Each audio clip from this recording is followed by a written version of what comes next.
Bismillahirrahmanirrahim. Assalamualaikum warahmatullahi wabarakatuh. Alhamdulillahi ala ihsani wa syukru lahu ala taufiqihi wa amtinani wa asyhadu an la ilaha illallah wahdahu la syarika lahu ta'ziman li sya'ni wa asyhadu anna Muhammadan abduhu wa rasuluhu da'ila ridwani. Allahumma salli alaihi wa ala alihi wa ashabihi wa ikhwani. Para jemaah majelis taklim Qalbun Salim yang dirahmati oleh Allah Subhanahu wa taala. Kita melanjutkan bahasan kita dari kitab Riyadhus Shalihin ya.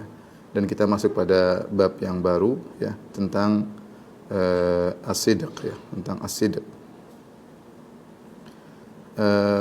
As-sidq artinya kejujuran.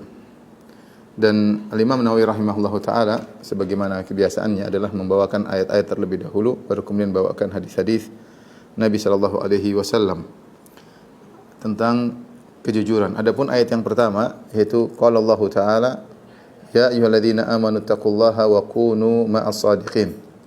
Wahai orang-orang yang beriman bertakwalah dan hendaknya kalian bersama orang-orang yang jujur ya. Apa maksudnya hendaknya kalian bersama orang-orang yang jujur ya? Maksudnya ada dua penafsiran. Yang pertama adalah hendaknya kalian bersifat dengan sifat orang-orang jujur tersebut. Ini maksudnya adalah kebersamaan dari sisi sifat. Berusahalah kalian bersifat seperti orang-orang jujur ya. Karena mereka adalah orang-orang yang beruntung, orang-orang yang terpilih oleh Allah Subhanahu wa taala. Pelajari kejujuran dan berusahalah seperti mereka. Penafsiran yang kedua, ma'iyah di sini wa kunu ma'as shadiqin. Jadilah kalian bersama orang-orang yang jujur, maksudnya bersama secara fisik, artinya bergaulah dengan orang-orang yang jujur. Karena jika kalian bergaul dengan orang yang jujur, kalian akan terpengaruh dengan kejujuran. Karena kejujuran itu bisa diusahakan. Seorang yang tadinya mungkin kadang-kadang suka bohong atau menggampangkan kebohongan, tapi ketika dia bergaul dengan orang yang jujur, yang selalu jujur dalam segala perkataannya, maka dia akan terpengaruh. Dia akan terpengaruh. Oleh karenanya, ini dua tafsiran, berusaha bersifat seperti orang-orang jujur atau bergaulah dengan orang-orang jujur bersama dengan mereka, sehingga kau akan terpengaruh dengan sifat mereka. Sebagaimana Nabi sallallahu alaihi wasallam bersabda, "Al-mar'u ala dini khalilihi." Seorang berdasarkan agama temannya, agama sahabatnya. "Falyanzur ahadukum man yukhalil." Maka hendaknya salah seorang melihat siapa yang menjadi temannya. Jangan sembarang berteman ya. Jangan sembarang berteman. Kalau dia berteman dengan orang jujur, insyaallah dia akan menjadi orang jujur pula. Kalau dia berteman dengan orang yang suka pendusta, maka dia akan terpengaruh. Dia lihat orang suka berdusta, dia melihat orang menggampangkan dusta, maka jadilah dia pendusta seperti mereka. Ini ayat pertama. Ayat yang kedua dalam surat Al-Ahzab ayat 35, Allah berfirman was-sadiqina was-sadiqat, yaitu Allah memuji was-sadiqin maksudnya para lelaki yang jujur, was-sadiqat para wanita yang jujur. Ini adalah rangkaian dari pujian Allah Subhanahu wa taala yang Allah katakan innal muslimina wal muslimat wal mu'mina wal mu'minat, sungguhnya lelaki mukmin dan wanita mukminah, wal mu'min lelaki muslim dan wanita muslimah, wal mu'mina wal mu'minat, lelaki mukmin dan para wanita mukminah, wal qanitina wal qanitat, para lelaki yang rajin beribadah dan para wanita yang rajin beribadah, was sadiqina was sadiqat, para lelaki yang jujur dan para wanita yang jujur, was sabirin was sabirat wal khashin wal khasyiat, dan seterusnya sampai di akhir ayat kata Allah, a'addallahu lahum maghfiratan wa ajran 'azima. Allah persiapkan bagi mereka ampunan dan ganjaran yang agung. Allah siapkan bagi mereka ampunan dan ganjaran yang agung. Dan ini adalah ganjaran yang terbaik di akhirat. Karena seorang takut dengan dosanya dan seorang berharap untuk mendapatkan derajat yang tinggi di surga, dan itu tidak terpenuhi kecuali dengan dua. Diampuni dosa-dosanya dan diberi ganjaran yang besar ya. Itu namanya al-falah, keberuntungan yang sesungguhnya, yaitu terhindar dari apa yang dia khawatirkan dan dia meraih apa yang dia cita-citakan. Nah, kalau seorang di akhirat apa yang dia takutkan? Dia takutkan dampak dari dosa. Dampak dari dosa. Dan apa yang dia harapkan untuk mendapat surga yang tinggi. Maka Allah mengatakan orang yang was-sadiqina was-sadiqat, para lelaki yang jujur, para wanita yang jujur, apa ganjarannya? A'addallahu lahum maghfiratan, Allah siapkan bagi mereka ampunan sehingga mereka tidak perlu khawatir dengan dosa-dosa yang mereka lakukan. Kemudian wa ajran 'azima, dan Allah akan berikan ganjaran yang besar agar mereka mendapatkan surga yang tinggi. Oleh karena di antara faedah daripada jujur adalah mendapat ampunan dan mendapatkan ganjaran yang besar. Seorang harus hadirkan dalam dirinya. Setiap dia jujur, ada suatu kondisi dia ada pilihan, jujur atau bohong. Ketika dia jujur, dia ingat ayat ini. Bahwasanya siapa yang jujur diampuni oleh Allah Subhanahu wa taala. Siapa yang jujur diberikan ganjaran yang besar. Nanti dapat kondisi lagi, ada pilihan di hadapannya jujur atau dusta, dia ingat ayat ini. Was-shadiqina was-shadiqat. Para laki yang jujur, para wanita yang jujur.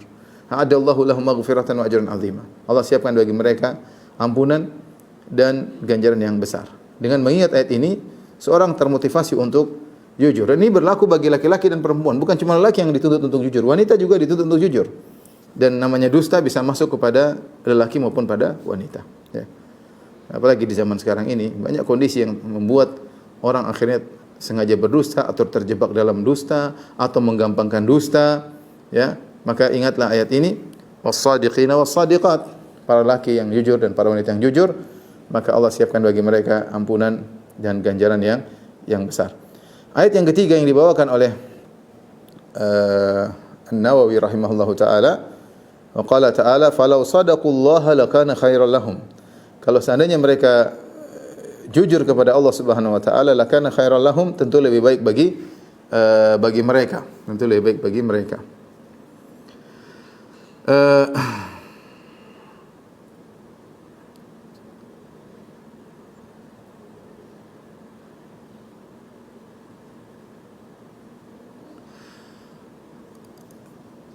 Sebagian ulama mengatakan bahwasanya ayat ini memberi bantahan kepada orang-orang yang menyangka bahwasanya dusta itu mendatangkan kebaikan.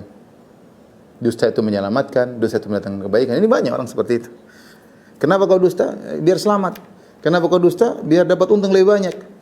Kenapa kau dusta? Ya, ada maslahat yang dia dapatkan dusta tersebut. Ya. Dan mereka menyangka demikian. Maka di antara bantahannya firman Allah, "Falau sadaqullaha lakana khairan lahum." Kalau mereka jujur, tentu lebih baik bagi mereka. Kapanpun kita bayangkan bahwasanya dusta itu membawakan kebaikan, kapanpun terbayang dalam benak kita dusta itu mendatangkan kebaikan, yakinlah kejujuran mendatangkan lebih daripada itu semua. Apalagi dalam dusta tidak ada kebaikan. Lain halnya kalau dusta terpaksa berkaitan dengan nyawa atau berkaitan dengan harta yang ingin dirampas oleh orang, itu boleh dusta kata para ulama. Boleh dusta. Ada orang ingin bunuh teman kita, dia tanya, apakah temanmu lagi sama kamu? Jangan kita bilang iya, nanti akan dibunuh. Ini darurat. Atau harta seorang ingin diambil, kemudian berusaha mengatakan, tidak ada hartaku. Tidak apa-apa, menyelamatkan nyawa dan hartanya. Tapi kalau selain daripada itu, maka seorang jangan dusta. Meskipun dalam benaknya kalau dia dusta, dia akan beruntung. Yakinlah bahwasanya apapun keberuntungan yang di benaknya gara-gara dusta, yakinlah kejujuran lebih mendatangkan kebaikan daripada itu. Karena Allah mengatakan lakana khairal lahum. Falau sadaqullaha lakana khairal lahum. Kalau mereka jujur kepada Allah tentu lebih baik bagi mereka. Terlebih lagi dalam dusta tersebut tidak ada kebaikan, tapi dosa. Dalam dusta tersebut ada dosa. Inilah tiga ayat yang dibawakan oleh Al-Imam Nawawi rahimahullahu taala tentang pentingnya dusta dan faedah-faedah, pentingnya bahayanya dusta dan pentingnya kejujuran dan keutamaan jujur kepada Allah Subhanahu wa taala.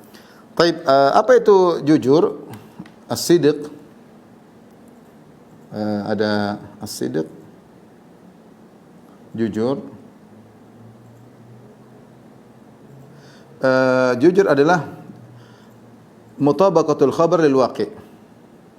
Kata Syekh Utsaimin rahimahullah taala, mutabaqatul khabar lil waqi', yaitu pengkhabaran sesuai dengan kenyataan.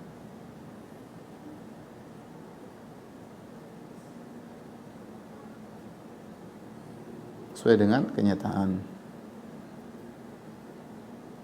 Lawannya adalah dusta. Lawannya adalah dusta, al-kadzib. Dusta.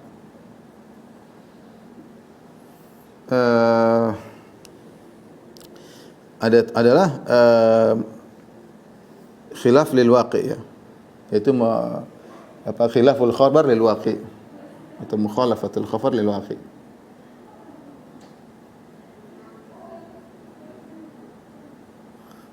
Pemberitaan atau pengkhabaran tidak sesuai dengan kenyataan.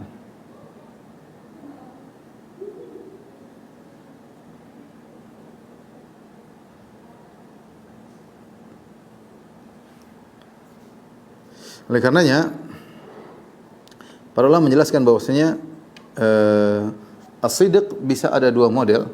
As-sidq, kejujuran ada dua. As-sidq fil aqwal,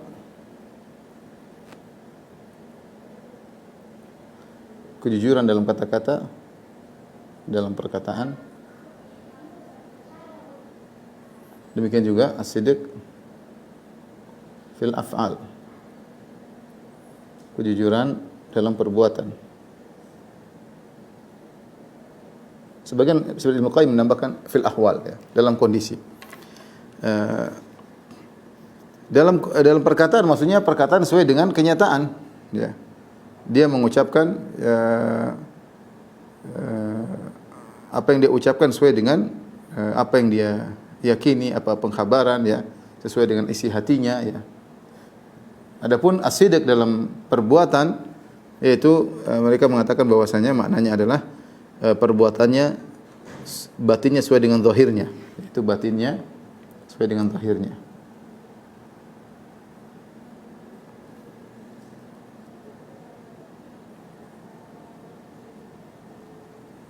Sesuai dengan zahirnya. Ini namanya jujur dalam perbuatan. Jangan dia di depan orang perbuatannya sepertinya indah, namun ternyata batinnya tidak demikian, ya. Batinnya tidak demikian. Syekh Utsaimin mengatakan, dari sini kita tahu bahwasanya al-mura'i orang yang riya tidak jujur. Kenapa tidak jujur? Karena dia menampakkan bahwasanya dia ahli ibadah, ternyata dia riya, ya. Menampakkan kepada orang seakan-akan dia ahli ibadah, dia beribadah kepada Allah, ternyata riya, ternyata bukan karena Allah, tapi karena ingin pujian. Ini tidak jujur, ya. Sehingga seperti Allah sebutkan dalam Al-Qur'an dalam surat Al-Baqarah, kata Allah, kalladzi yunfiqu malahu ria'an nas, famathaluhu kamathali safwanin alaihi turabun fa asabahu wabilun fatarakahu salda. Kata Allah, seperti orang-orang yang berinfak karena riya. Perumpamaan orang yang riya itu, dia menipu, dia berbohong. Kata Allah, famathaluhu kamathali safwan. Perumpamaan orang yang riya itu seperti batu yang licin, alaihi turab, di atasnya ada tanah. Orang yang melihat batu ada tanahnya tersebut, mereka menyangka ini tanah adalah tanah yang subur, yang kalau diletakkan benih langsung tumbuh. Mereka menyangka demikian. Karena demikianlah orang yang riya, kelihatannya memukau amal-amalnya, sehingga batu, kemudian di atasnya ada tanah, kemudian yang tanah tersebut kelihatannya subur, menipu orang yang memandangnya. Kata Allah, fa asabahu wabilun fatarakahu salda. Tetapi kemudian tanah tersebut ditimpa dengan hujan yang besar, maka hilanglah, tidak tersisa satu titik tanah pun, satu butir tanah pun tidak ada. Kemudian hancur semua tanah tersebut. Ternyata di bawahnya ada batu yang amlas, yaitu batu yang licin yang tidak bisa menumbuhkan. Itulah hakikat daripada orang yang riya, yang menampakkan kepada orang seakan-akan dia rajin beribadah, ternyata bohong. Makanya orang yang riya pada hari kiamat kelak akan dibalas oleh Allah Subhanahu wa taala, sebagaimana dalam hadis kata Nabi sallallahu alaihi wasallam, man samma Allahu bih wa man yura'i yura'illahu bih. Barang siapa yang sama ketika di dunia melakukan sum'ah, maka Allah akan memperdengarkan keburukannya. Wa man yura'i yura'illahu bih, barang siapa di dunia riya, maka pada hari kiamat kelak Allah akan menampakkan akibat dari riyanya. Artinya apa? Sebagian ulama dalam Fathul Bari menyebutkan bahwasanya dia ketika di akhirat, dia dulu sholat tapi dia riya, dia mungkin berdakwah tapi dia riya, mungkin dia baca Quran tapi dia riya, mungkin dia haji tapi dia riya. Maka diperlihatkanlah pahala-pahalanya di hadapan mata dia. Dia sudah senang melihat pahala-pahala tersebut, tiba-tiba pahala tersebut fajalnahu haba'an mansura, tiba-tiba pahala tersebut menjadi debu yang berterbangan, tidak ada nilainya. Karena selama ini al-jaza' min jinsil amal, balasan sesuai dengan perbuatan. Selama ini dia membohongi manusia. Dia membohongi manusia dengan menampakkan seakan-akan dia orang soleh, seakan-akan dia orang yang ahli ibadah, tapi ternyata niatnya ingin dipuji. Yang niat tersebut tidak ada yang tahu kecuali Allah Subhanahu wa taala. Maka Allah balas di akhirat dengan menampakkan pahalanya, dan dia terpedaya, dia menyangka dia akan mendapatkan meraih pahala tersebut, tiba-tiba Allah hancurkan sehingga dia hanya mendapatkan fata morgana. Jadi kata Syekh Utsaimin rahimahullahu taala, al-mura'i mathalan laisa bisadiq. Orang yang riya itu bukan orang yang jujur. Demikian juga al-munafiq.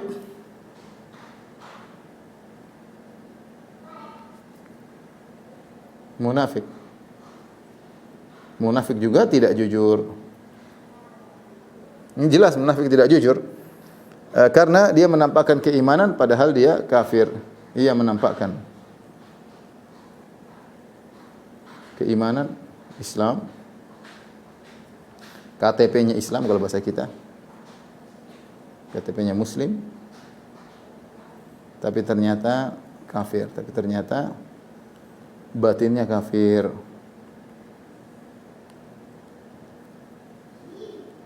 Batinnya kafir, ya. Ini penjelasan baik dari Syekh Utsaimin rahimahullahu taala, ya. Demikian juga ya, orang munafik demikian, ya. Kelihatannya dia membela Islam, terkadang KTP-nya Islam, tapi dia benci dengan Islam. Dia benci dengan Islam. Bahkan di zaman Nabi sallallahu alaihi wasallam sebagian mereka ikut dalam jihad. Sebagian mereka ikut dalam jihad. Allah sebutkan, Allah turunkan ayat dalam surat At-Taubah menjelaskan bagaimana mereka ikut jihad, dan kadang nampaklah dari kelepasan omongan mereka bahwasanya mereka adalah orang-orang munafik. Adapun orang munafik yang menampakkan kekufurannya itu namanya zindiq. Ya, namanya zindiq. Jadi kalau munafik itu dia sembunyikan, tapi kadang kelepasan, ya. Kadang yahzarul munafiquna an tunazzila alaihim suratan tunabbi'uhum bima fi qulubihim. Orang-orang munafik khawatir kalau Allah turunkan surat yang akan membongkar aib mereka, dan akhirnya Allah turunkan surat At-Taubah atau surat Bara'ah yang sebagian ulama mengatakan itu fadhihah, yaitu tafdhah al-munafiqin, membongkar aib orang-orang munafik dalam surat At-Taubah. Dan kalau orang yang menampakkan kekufurannya dalam hatinya namanya zindiq, ya. Jadi munafik menyembunyikan, zindiq menampakkan.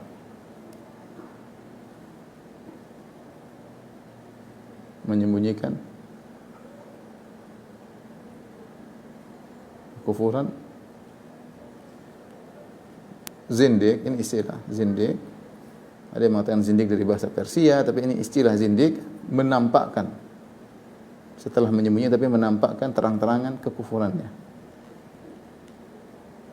Meski KTP-nya Islam.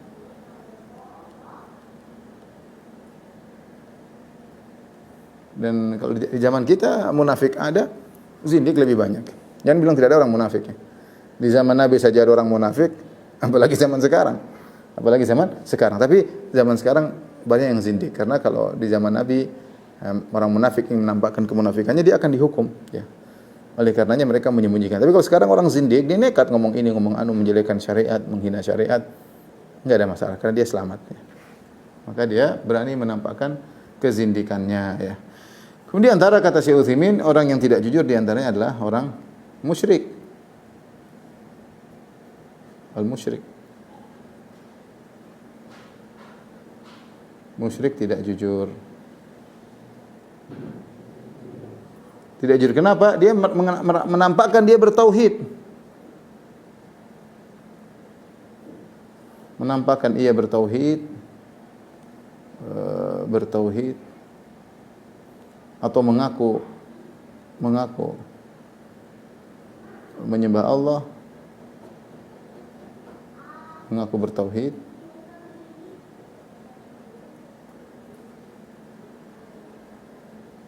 tapi kenyataannya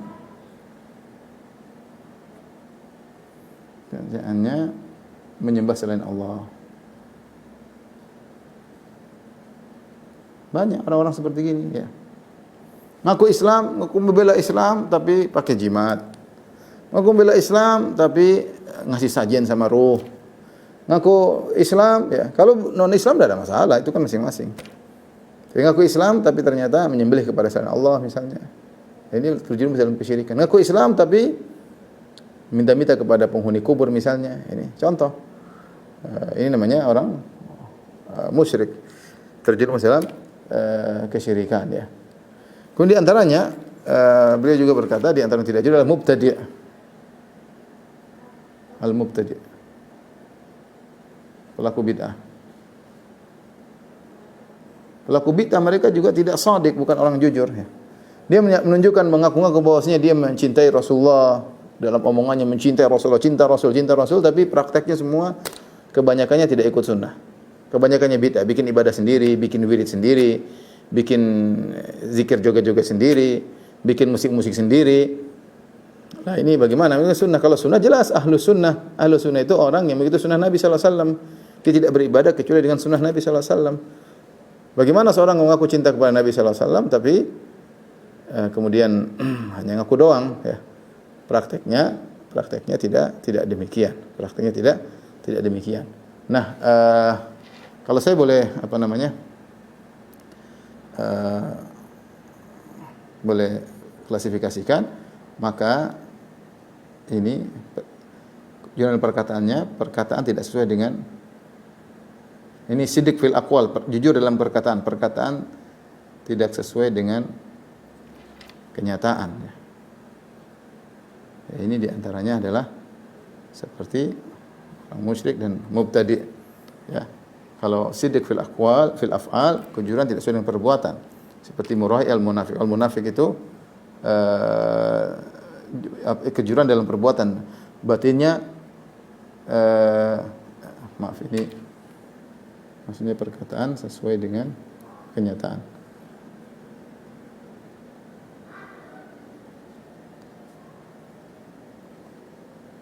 Sesuai dengan kenyataan. Sehingga di antara al-musyrik bohong karena perkataan tidak sesuai dengan kenyataannya, prakteknya. Mubtadi' juga pelaku bid'ah adalah tidak jujur. Kenapa? Karena pengakuannya cinta pada Rasul tapi prakteknya meninggalkan sunnah Rasul.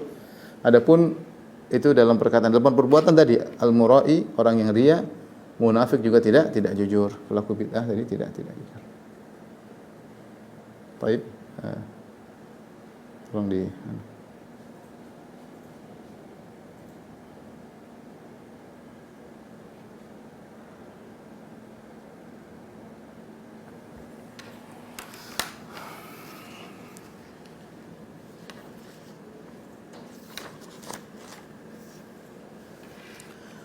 Tapi kita lanjutkan hadis pertama yang dibawakan oleh Al-Imam Nawawi rahimahullahu taala. An Ibnu Mas'ud radhiyallahu taala anhu anin Nabi sallallahu alaihi wasallam. Dari Ibnu Mas'ud radhiyallahu anhu dari Nabi sallallahu alaihi wasallam beliau berkata, "Inna sidqa yahdi ilal birr." Sungguhnya kejujuran itu mengantarkan kepada kebajikan. Wa innal birra yahdi ilal jannah, dan sungguhnya albir, kebajikan, mengantarkan kepada surga. Wa innar rajula la yasduqu, sungguh seorang benar-benar jujur. Hatta yuktaba indallahi siddiqan, sampai dicatat di sisi Allah sebagai orang yang benar-benar jujur.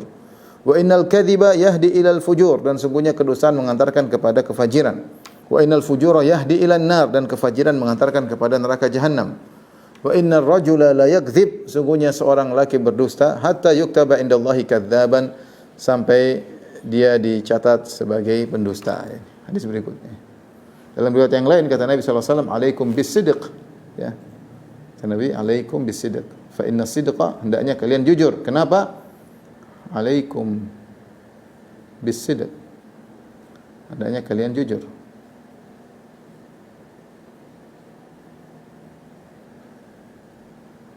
Kenapa? Fa inna sidqa yahdi ilal birr. Karena as-sidq, kejujuran mengantarkan kepada al-birr. Kejujuran mengatakan kepada kebaikan.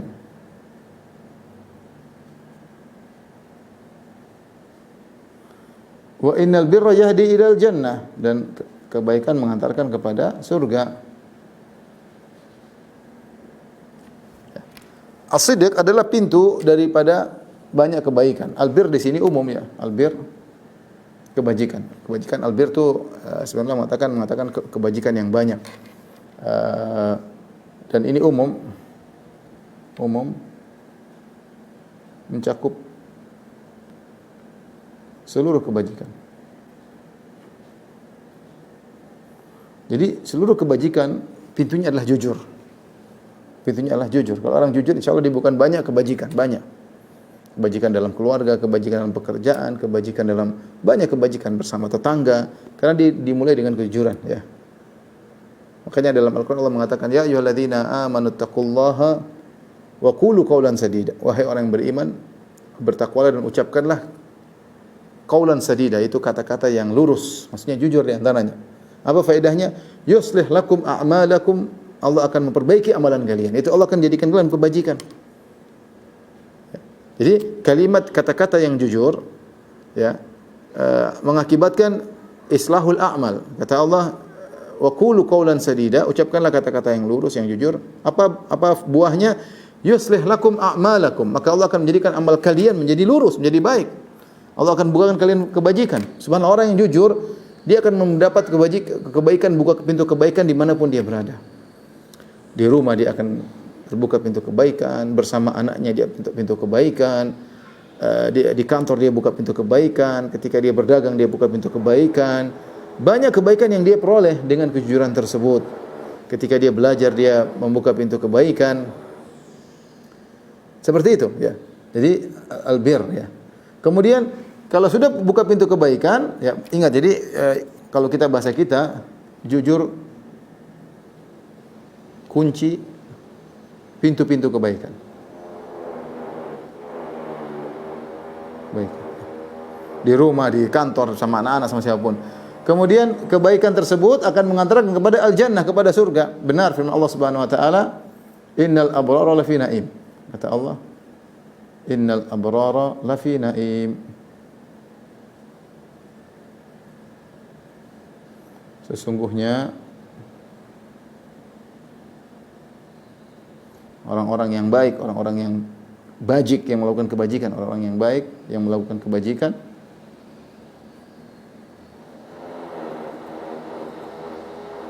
benar-benar dalam kenikmatan, benar-benar dalam kenikmatan di surga, maksudnya kenikmatan di surga. Ya. Jadi ini pentingnya kita jujur, karena jujur itu ada rentetannya. Ya. Kemudian kata Nabi sallallahu alaihi wasallam, "Wa innar rajula la yasduq." Sungguh seorang jujur. Dalam sebagian riwayat, wa yataharra sidq, dan berusaha untuk jujur. Dia jujur dan dia berusaha untuk jujur. Karena bisa jadi dia jujur, terkadang dia kepleset. Terkadang dia jujur, kepleset. Sekarang enggak, dia berusaha. Dia berusaha, wa yataharra sidq, dalam segala kondisi dia berusaha jujur. Dia berusaha jujur, berusaha jujur. Allah tahu demikian, sampai kata Nabi sallallahu alaihi wasallam, hatta yuktaba indallahi siddiqan, sampai dia diberi stempel dia adalah orang yang siddiq. Kalau orang sudah distempel oleh Allah bahwasanya dia adalah seorang yang siddiq, dicatat seorang siddiq, dia tidak akan berdusta.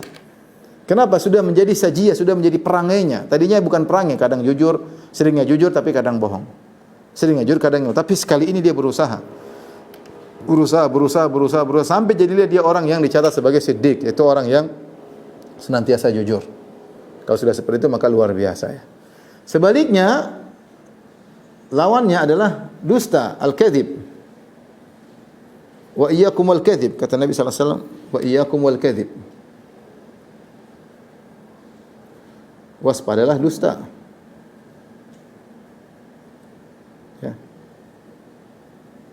Kenapa Rasulullah jelaskan? Fa innal kadhiba yahdi ilal fujur. Al-kadzib.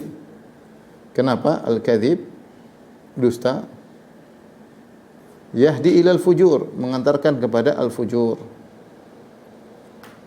Ya, kemaksiatan.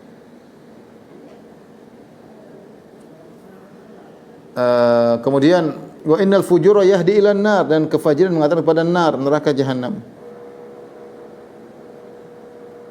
Ya, ini benar. Perhatikan di sini, al-fujur di sini umum, mencakup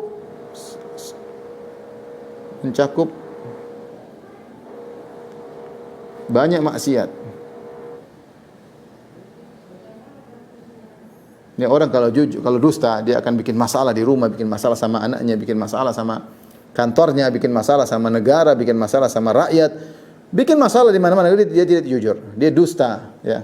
Dia dusta. Makanya kalau kita boleh katakan bahwasanya dusta adalah kunci, ya, kunci pintu-pintu keburukan.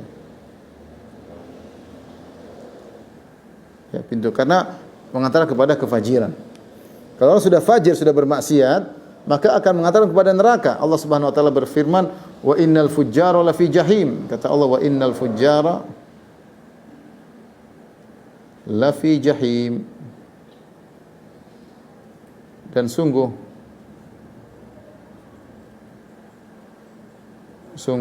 orang-orang fajir, pelaku maksiat,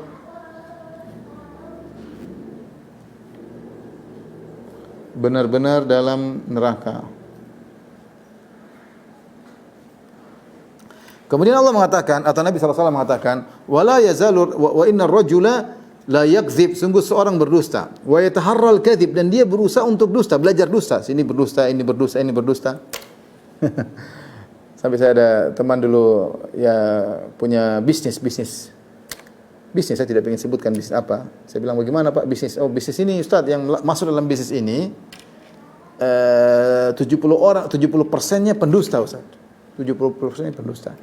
Terus 30%-nya baru belajar jadi pendusta. Baru belajar jadi pendusta. Jadi intinya 100% pendusta yang masuk dalam bisnis ini. Jadi ada orang yang dia dusta dan dia belajar untuk dusta sehingga dia lihai, ahli dalam berdusta. Wa yataharral kadzib, selalu berdusta dalam masalah dusta, sedikit dusta. Hatta yuktaba indallahi kadzaban, sampai dicatat si Allah sebagai pendusta. Makanya kita kadang heran lihat orang suka dusta. Kok bisa dia berdusta dengan mudahnya? Sampai terlalu sering dia dusta, dia lupa dengan dusta apa yang dia pernah ucapkan. Saya pernah diskusi sama orang, saya bilang, ente dusta. Mana saya enggak pernah ngomong gitu, insya Allah, karena ente terlalu sering dusta. Dusta ditutup dengan dusta, dan Anda tidak lihai berdusta. Kalau Anda lihai berdusta, Anda akan urutkan tahu dusta Anda nomor 1, dusta nomor 2, dusta nomor 3, tapi ketika Anda tidak lihai, Anda sudah ke dusta yang 10, dusta ke 1, 2, 3, 4 Anda lupakan. Dan itu terjadi. Itu terjadi. Kalau sudah distempel oleh Allah sebagai pendusta, repot. Kalau sudah distempel sebagai pendusta, maka repot. Hadis ini juga dalil bahwasanya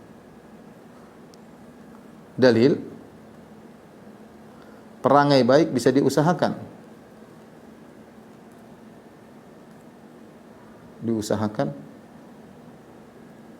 Sebagaimana juga perangai buruk bisa terlatih. Buruk bisa dilatih. Dusta itu bisa dilatih sehingga jadi pakar dusta. Sebagaimana kejujuran juga bisa dilatih sehingga menjadi perangai, jadi sajiyah.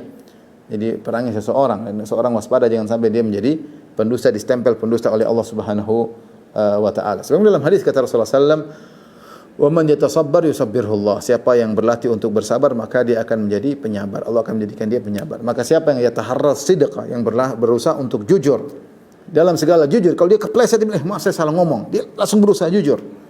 Ya, maka sampai Allah catat dia sebagai seorang yang jujur, dan maka dia akan meraih pahala yang sangat besar. Ya, tadi sudah disebutkan diampuni dosa-dosanya dan akan meraih ganjaran yang besar.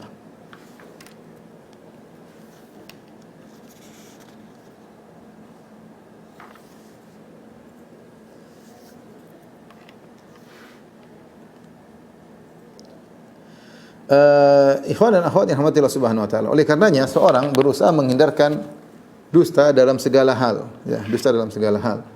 Dia berusaha jujur, ya. Di antara dusta-dusta yang seorang bisa lakukan, misalnya dusta dalam janji, ya. Dusta dalam ngomong, dusta dalam janji, ya. Saya akan tulis sini model-model dusta yang harus dihindari.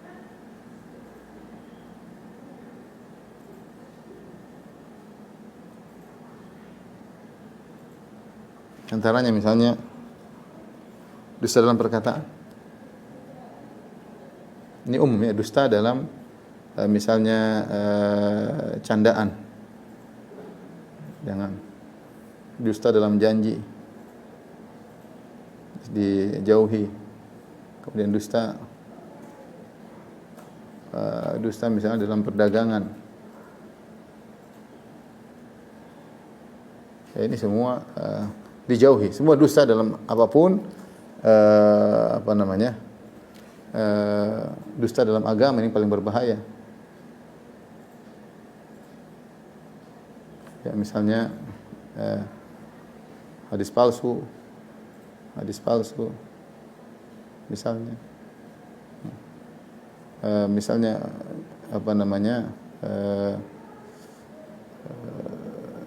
atas nama ulama misalnya. Kalau tidak sengaja, ada seorang kadang salah nukil, oke lah. Tapi kalau sengaja berdusta nama ulama, ini repot. Dan Imam Syafi'i begini-begini, ternyata tidak demikian. Ini namanya dusta dalam agama. Yang paling bahaya adalah dusta membawakan hadis palsu. Ya, ini dusta yang paling parah. Ini dusta paling parah. Di antara dusta juga misalnya dusta dalam mimpi. Dusta dalam mimpi. Dalam menceritakan mimpi.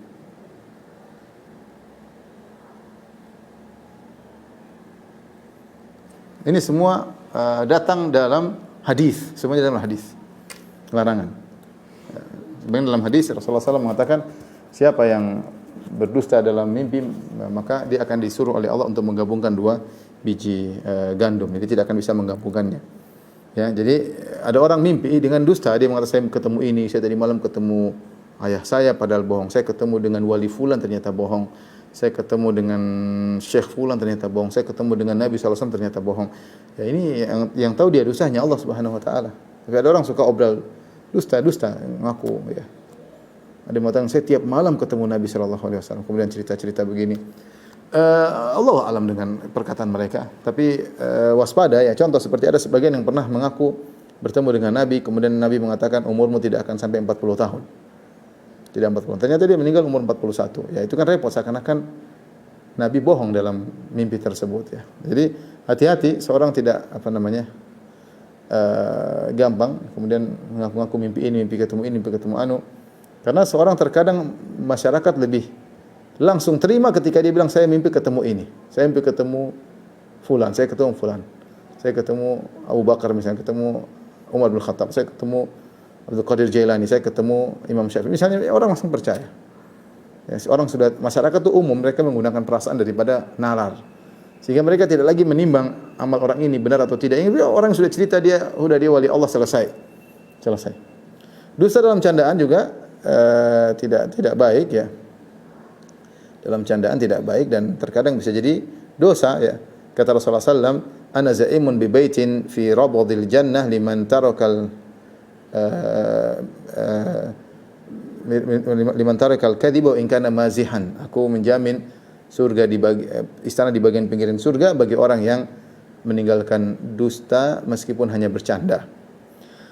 Dan di antara yang haram adalah berdusta untuk menyenangkan hati orang lain, tertawa. Ini meskipun niatnya baik membuat orang tertawa tapi hukumnya haram. Kata Nabi sallallahu alaihi wasallam, wailun liman yuhadditsu liman haddatsa fayakdzib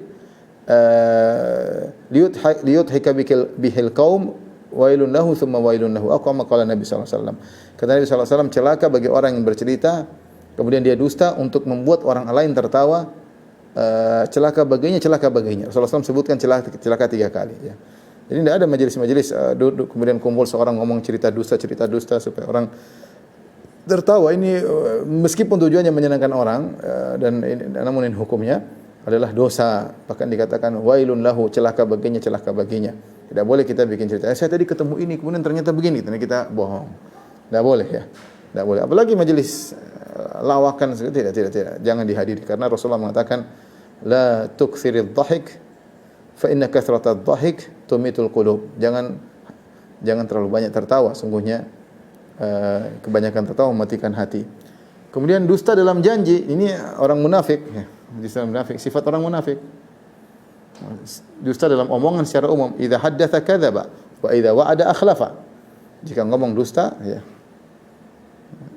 Semuanya dusta dalam omongan.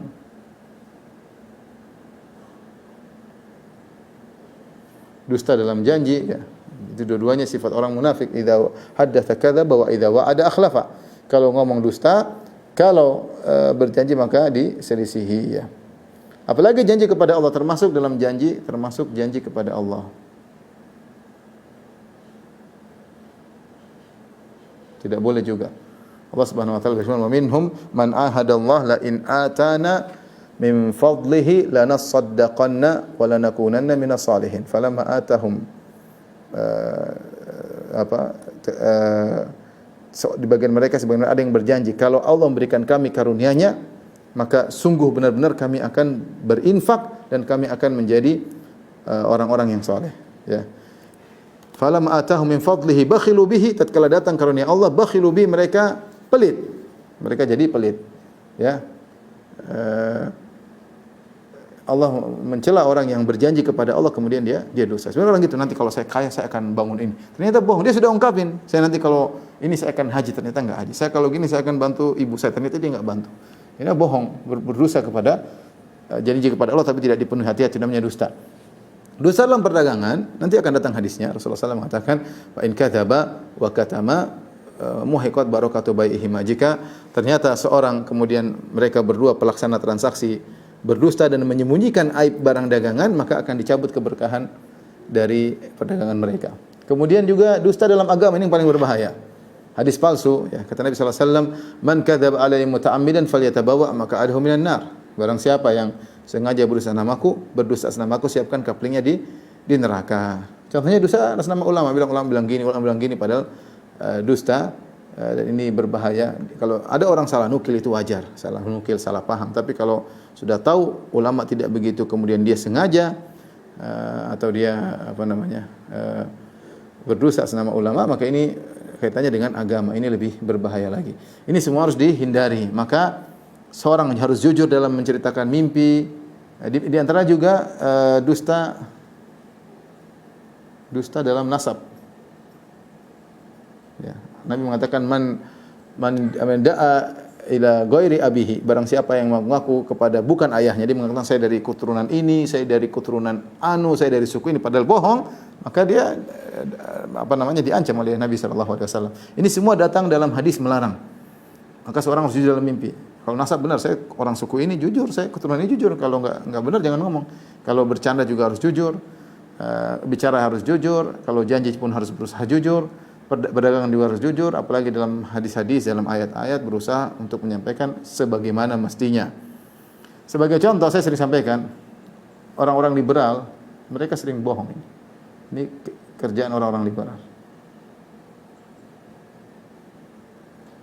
Ya, mereka dalam disertasi saya, mereka nukil perkataan para ahli tafsir, menggiring orang kalau baca kayaknya ahli tafsir, kayaknya Imam Tabari, kayaknya Imam Ar-Razi, kayaknya Imam Ibnu Katsir, kayaknya menyatakan bahwa ini semua agama masuk surga. Kalau kita baca sekilas seperti itu, ternyata mereka pendusta. Ini saya sudah bahas setiap hari Ahad. Ini contoh, berdusta atas nama ulama, menipu umat. Seakan-akan bahwasanya para ulama tersebut mendukung pemikiran mereka, ternyata semuanya hanyalah kedustaan semata. Inilah dosa-dosa yang harus dihindari. Taib, dusta yang dibolehkan.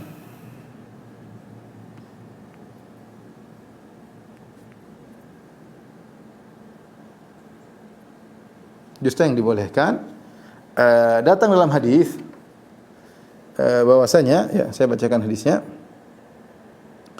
Dari hadis Ummu Kalthum bintu Uqbah qalat, dia berkata, "Walam asma'hu yurakhis fi syai'in mimma yaquluhu an-nas illa fi thalath." Aku tidak mendengar Rasulullah SAW memberi keringanan yaitu untuk dusta tentang apa yang diucapkan oleh orang masyarakat kecuali dalam 3 perkara. Al-harbu, dalam peperangan. Yang kedua al-islahu bainan nas, yang kedua adalah mendamaikan dua orang yang bersengketa. Kemudian hadithur rajuli imra'atahu, seorang laki ngobrol dengan istrinya yaitu dalam rangka saling mencintai. Wa hadithil mar'ati zaujaha, dan seorang wanita ngobrol dengan suaminya. Hadis riwayat Muslim. Jadi dosa yang dibolehkan 3. Yang pertama adalah dalam perang.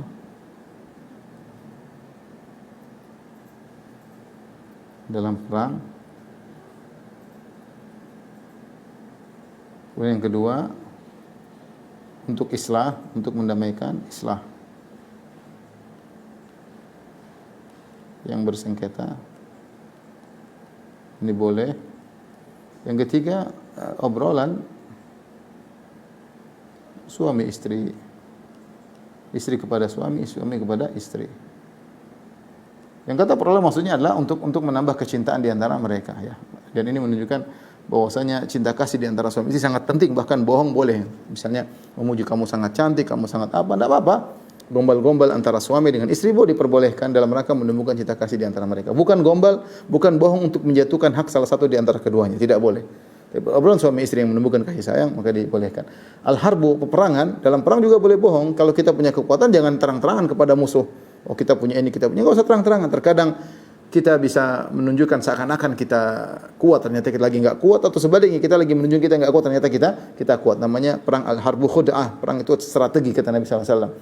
Atau untuk mendamaikan yang bersengketa, dua orang sedang bertikai, maka kita masuk di antara mereka, kemudian kita berusaha mendamaikan di antara keduanya. Ini pun khilaf di kalangan para ulama. Khilaf. Apakah dusta yang dimaksud benar-benar dusta ataukah tauriah? Dusta yang dimaksud, yang dibolehkan maksudnya. Dusta ataukah hanya tauriah?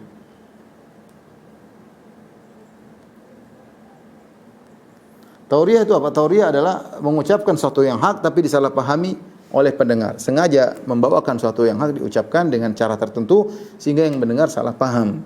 Seperti yang dilakukan oleh Abu Bakar radhiyallahu taala anhu ketika Abu Bakar berjalan dengan Nabi sallallahu alaihi wasallam, maka orang berkata, "Wahai Abu Bakar, siapa di depanmu?" Maka Abu Bakar berkata, "Hadza hadin ila tariq." Ini penunjuk jalan. Orang yang mendengar menyangka Muhammad di depannya itu adalah penunjuk jalan kemana-mana, padahal Nabi Muhammad SAW sendiri tidak tahu jalan. Maksud Abu Bakar adalah penunjuk jalan ke surga, penunjuk jalan ke surga. Namun yang mendengar salah paham. Apa yang diucapkan Abu Bakar itu benar, tapi yang mendengar salah paham, ya. Dan itu apa namanya? Namanya tauriah, namanya tauriah, ya. Ya, misalnya apa namanya? Misalnya ada orang mau mengambil sesuatu dengan duit, saya tidak ada apa di kantong memang tidak ada. Saya tidak punya uang, lihat di kantong. Ya, saya tidak punya. Di kantong saya enggak ada, kosong.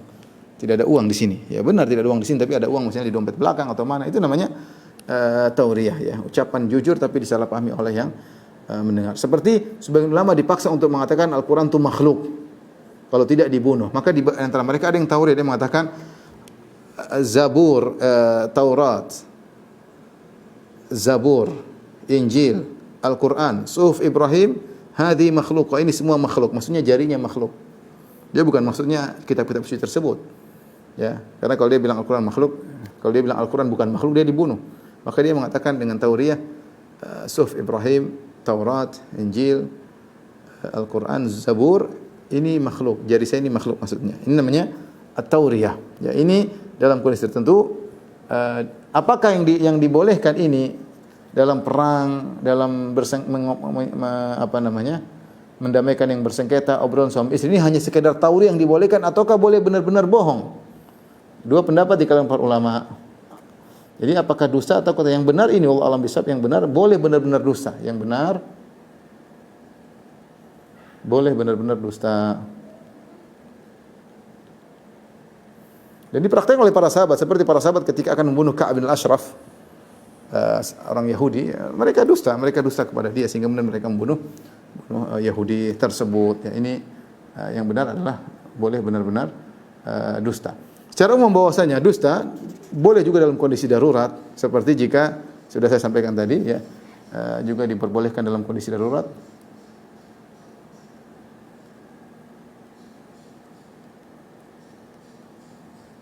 Dalam kondisi darurat, di antaranya untuk menjaga nyawa, menyelamatkan nyawa, atau menyelamatkan harta, untuk menyelamatkan harta. Boleh. Kalau ada orang mau ngambil harta, saya enggak ada. Boleh, dan kita jujur. Kita boleh untuk menyelamatkan nyawa, menyelamatkan harta. Baik.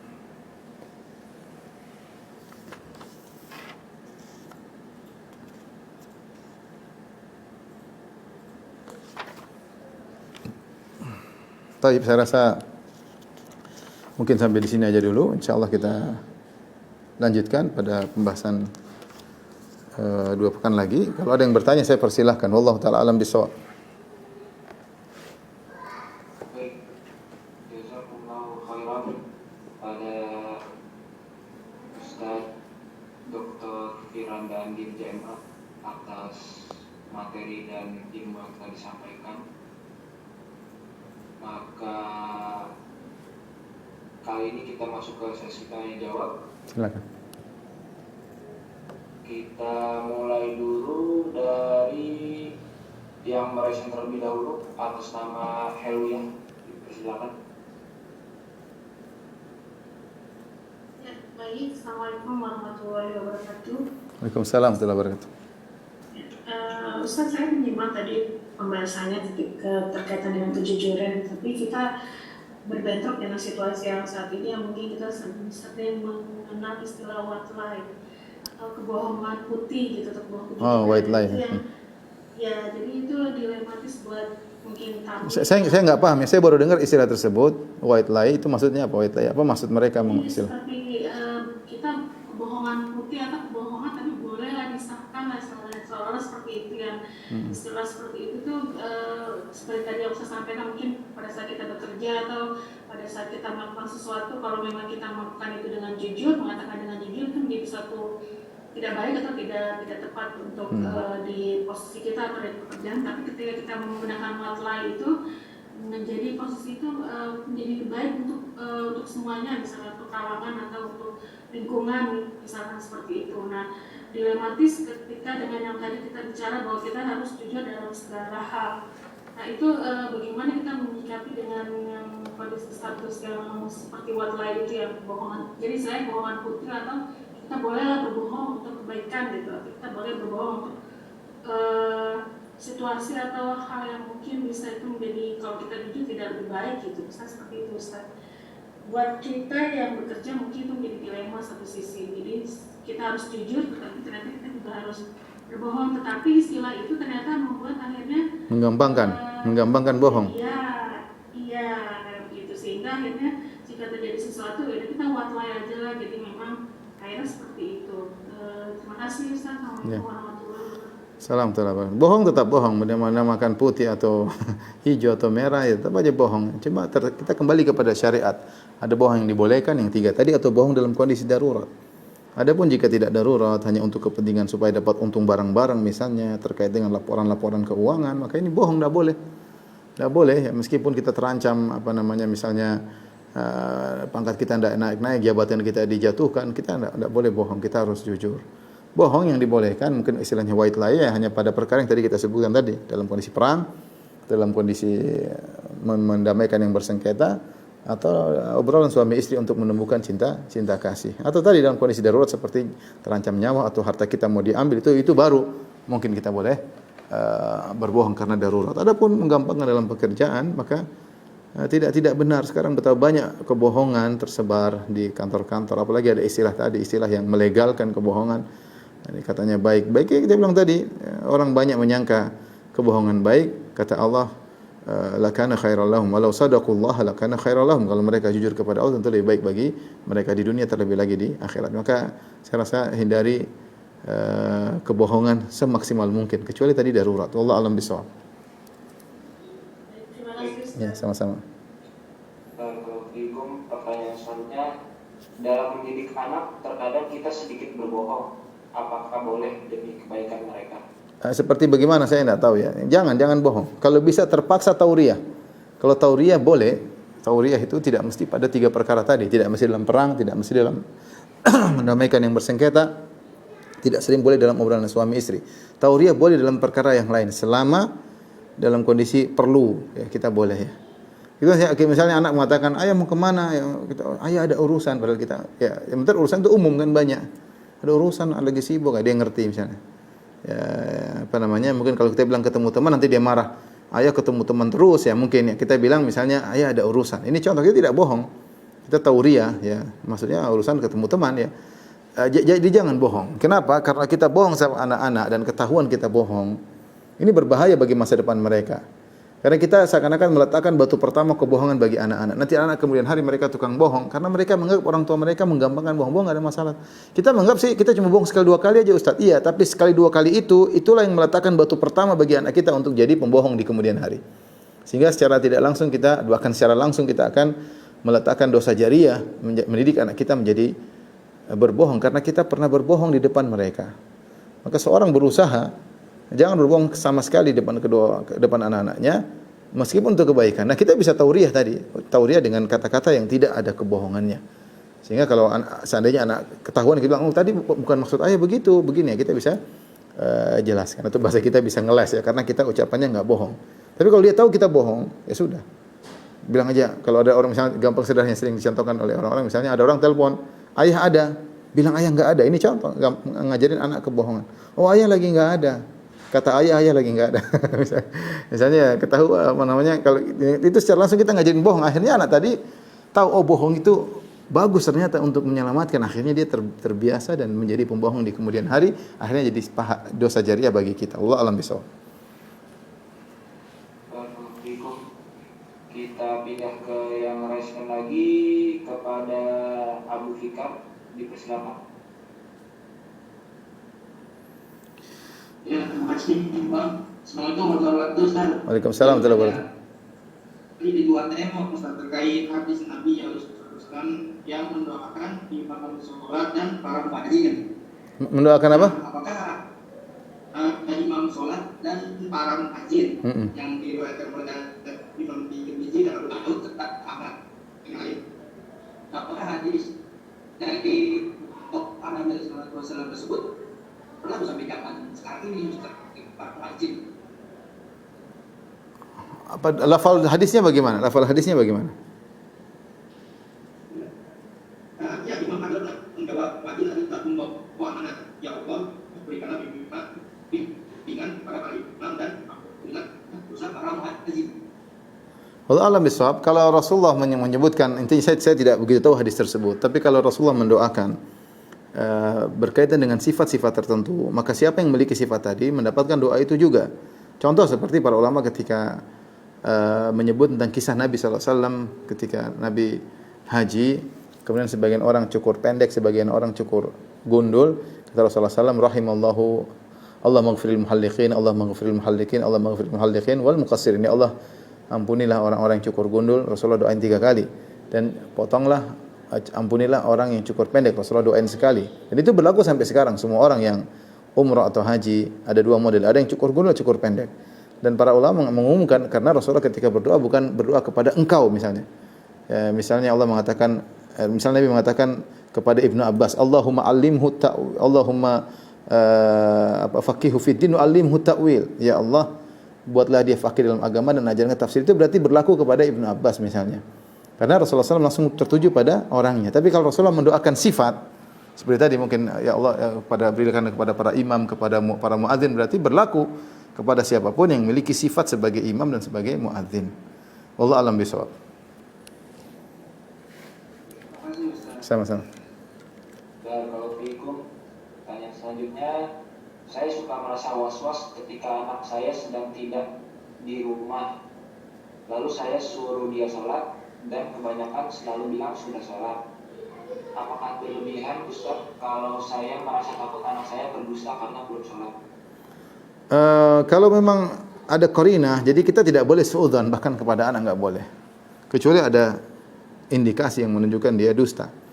Kalau kita selalu tanya, selalu dia sudah sholat tapi kita enggak pernah lihat, ya sekali-sekali kita boleh ngecek, sekali-sekali, sesekali, karena kalau indikasi enggak kuat, kita jangan suudzon. Anak-anak kita suudzon sama dia.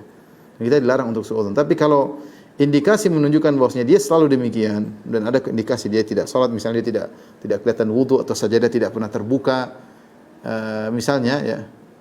Contoh aja kita bisa cek dengan taruh sajadah miring coba. Kalau dia salat kan dia akan perbaiki sajadah. Misalnya ya. Jadi nanti akan ketahuan dia salat atau tidak. Jadi saya tidak tahu was-was itu berlebihan atau tidak, dilihat dari kondisi sang anak. Kalau indikasinya kuat, wajar was-was. Perlu untuk dicek, cross check. Tapi kalau tidak ada, hanya sekedar tiba-tiba lintasan syaitan anak kita enggak pernah sholat, ya ini enggak benar. Kita pernah lihat dia sholat, cuma hari ini aja kita enggak lihat. Itu jangan dipedulikan, hanya bisikan syaitan. Wallahu a'lam bishawab. Barakallahu. Selanjutnya yang meresen atas nama Aisyah, kemudian setelah itu Ummu Hurairah, bisa dipersiapkan. Sekarang Aisyah terlebih dahulu, dipersilakan. Assalamualaikum warahmatullahi wabarakatuh. Waalaikumsalam warahmatullahi wabarakatuh. Ustaz, menyinggung masalah riya tadi, mungkin ini agak panjang. Bolehkah si istri mengucap kebaikannya kepada suami supaya suami lebih lembut dan sabar saat ujian rewel dan cemburu datang? jika mengucap kebaikan-kebaikan tersebut, apakah kebaikan tersebut bisa menjadi sia-sia di sisi Allah? Contoh bagaimana? Contoh sederhana misalnya, dia apa yang kebaikan dia sebutin misalnya? Gini Ustaz, karena kan kondisinya si istri ini istri pertama, jadi terkadang dia harus mengucapkan kebaikan, misal saya sudah bisa menerima Ya. sudah menerima takdir seperti ini gitu. Apakah itu bisa menjadi sia-sia di sisi Allah? Mudah-mudahan tidak. Niat dia bukan untuk untuk mencari pujian suaminya, tidak. Kalau dia akan mencari pujian, tapi dia ingin supaya menenangkan. Tujuan dia bukan untuk mencari pujian, tapi untuk menenangkan suaminya agar suami tidak suudzon. Insya Allah tidak jadi masalah ya, kalau itu ada maslahat. Tapi bilang insya Allah saya bisa menerima. Jangan kita pastikan karena namanya hal tersebut memang sulit ya. Kita menerima tahu-tahu kita ternyata tidak terima, kan akhirnya suami nanti malah ini gimana sih pelin-pelan dia. Kita bilang ya doain saja insya Allah saya sudah mulai bisa menerima. Kata-kata yang masih mungkin kan ya. Yang kalau intinya adalah untuk meraih kebahagiaan, bukan untuk cari pujian ya. Mudah-mudahan tidak jadi masalah. Wallahu a'lam bishawab.